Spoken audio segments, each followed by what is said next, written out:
بیننده نوشتن که کار کردن با مؤسسات خارجی جایز است یا نه و نوشتن که مؤسسات رخصتی های شنبه است که فکر کنم یهودی است. ببینید، کار کردن در مؤسسات خارجی مادامی که مؤسسات تبشیری، یعنی برای نشر مسیحیت و افکار مسیحیت، الحاد، استشراق، فکرهای غیر اسلامی یا ضد اسلامی در این مؤسسات نباشد، کار کردن در اون جایز است.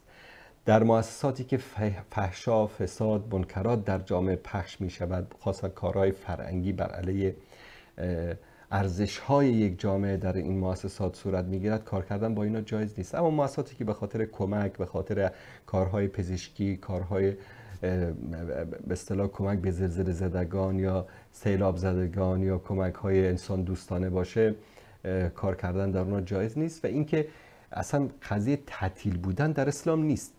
حتی تعطیل روز جمعه در اسلام نیست.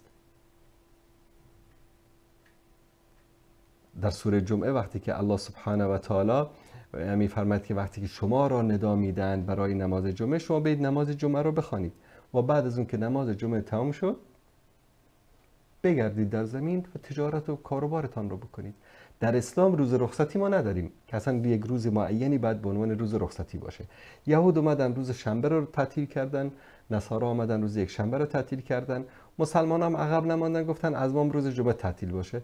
بعد بعضی از کشورهای اسلامی گفتن که حالا با جمعه هم تعطیل باشه و شنبه هم تعطیل باشه و یک شنبه هم تعطیل باشه، پس جمعه رو تعطیل نمی کنیم، شنبه یک شنبه تعطیل، چون 3 روز تعطیل کلا زندگی مردم معطل میشد. یا بعضی از کشورها اومدن گفتن که حالا جمعه و شنبه تعطیل باشه، یک شنبه تعطیل نباشه. خلاص یک گدودی در دنیا وجود دارد به خاطر این تعطیلات، اما در اسلام چیز روز شرعی به عنوان روز تعطیل وجود ندارد. روز تعطیل شرعی ما در اسلام نداریم. مسلمان طول هفته همه روز باید کار کند، زحمت بکشد و به اندازه استطاعتش.